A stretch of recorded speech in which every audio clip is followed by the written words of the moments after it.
इसमें पाकिस्तान के खिलाफ तो सब बुरा बुरा बोला गया होगा या क्या, तो नहीं। पाकिस्तान के एक एयरफोर्स के पायलट का बहुत ही खूबसूरत रोल दिखाया गया है।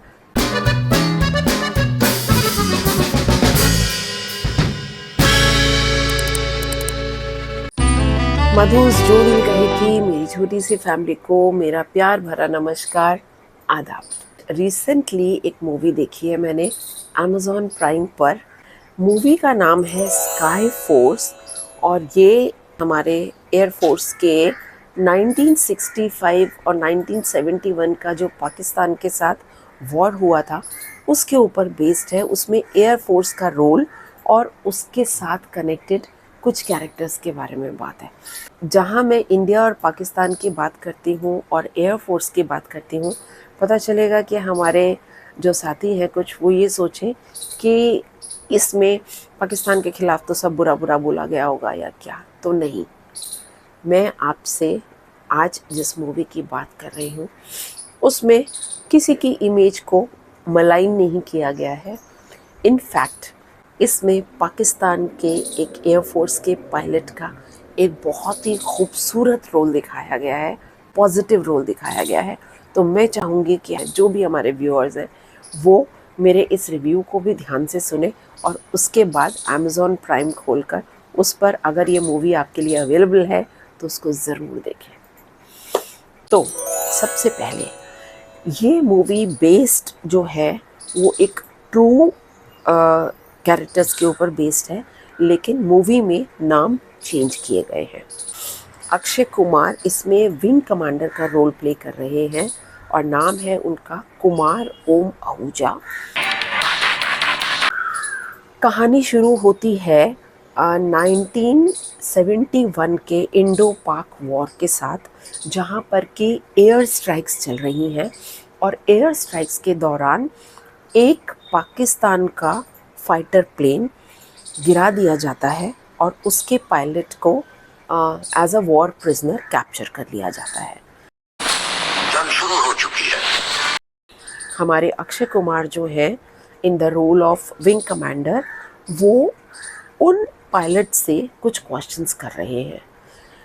क्वेश्चंस में स्टोरी जा रही है फ्लैशबैक में, जब 1965 में सरगोधा एयर अटैक हुआ था।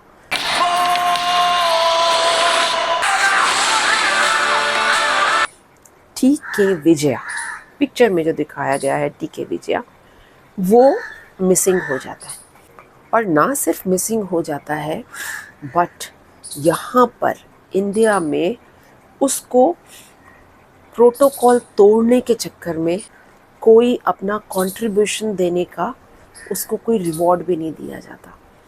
इनफैक्ट उसकी जो वाइफ थी, जो उस वक्त प्रेग्नेंट थी, जिसने बेबी को जब जन्म दिया, तो उसका हस्बैंड जो था वो 1965 वॉर में पाकिस्तान की तरफ जा चुका था। क्या हुआ ये मैं बाद में बताऊंगी। Without recognition to her husband क्या लाइफ होगी उसकी अपनी बच्ची के साथ। वो अपने नेटिव प्लेस पे या कहीं पर अपनी ज़िंदगी गुजार रही थी। लगता है आप सब उसे भूल गए। विंग कमांडर आहूजा काफ़ी फाइट करते हैं अपने पूरे एडमिनिस्ट्रेशन से, एयरफोर्स में भी और गवर्नमेंट से भी बात करने की कोशिश करते हैं। So he's still missing in action. उसके बारे में हमको पता करने का मौका दिया जा सके, हम पाकिस्तान गवर्नमेंट से बात करें कि हमारा वो पायलट है कहाँ, लेकिन परमिशंस नहीं दी जाती। Behaved like a madman. Pakistan के पायलट जो हैं वो एज अ वॉर प्रिजनर यहाँ पे थे।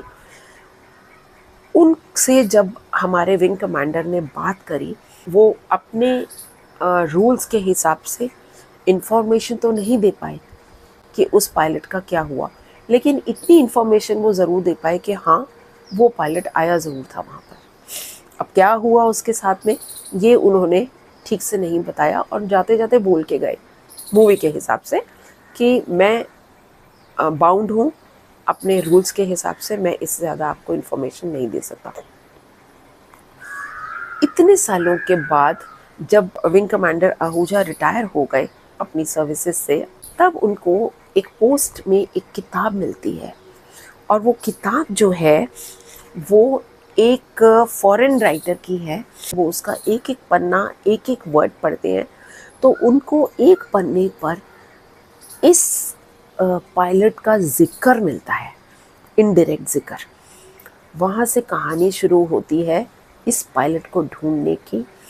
हमारे जो ये विंग कमांडर है, he goes to the president of India and ask for permission with the proof कि देखो इसमें जिक्र है तो वो कहीं तो है।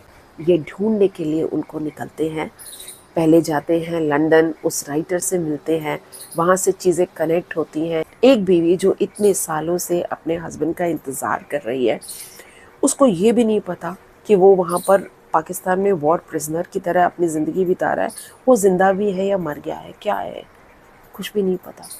तो पता चलता है तब वो जो कड़ियाँ जुड़ती हैं सारी, और उन कड़ियों का लिंक जाकर वहीं पर जाके रुकता है सरगोदा में। अब नहीं बताऊंगी इससे आगे, क्योंकि इससे आगे आपको देखनी पड़ेगी मूवी स्काई फोर्स।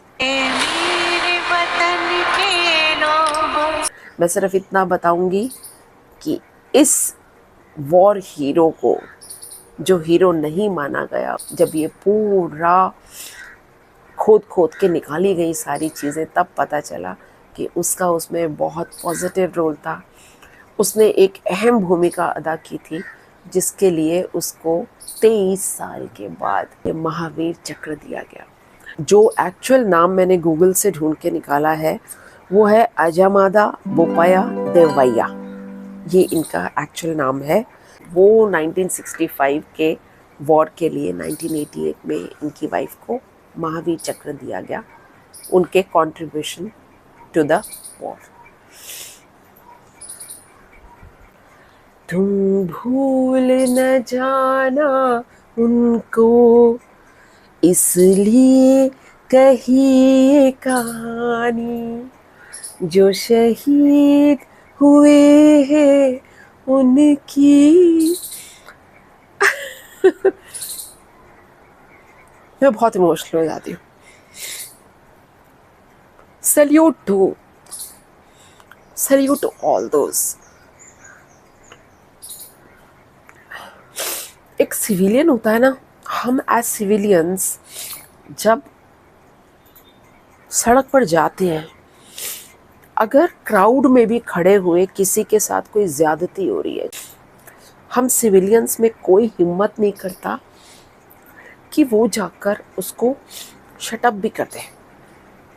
और ये हमारे जवान, they are bound with their duties.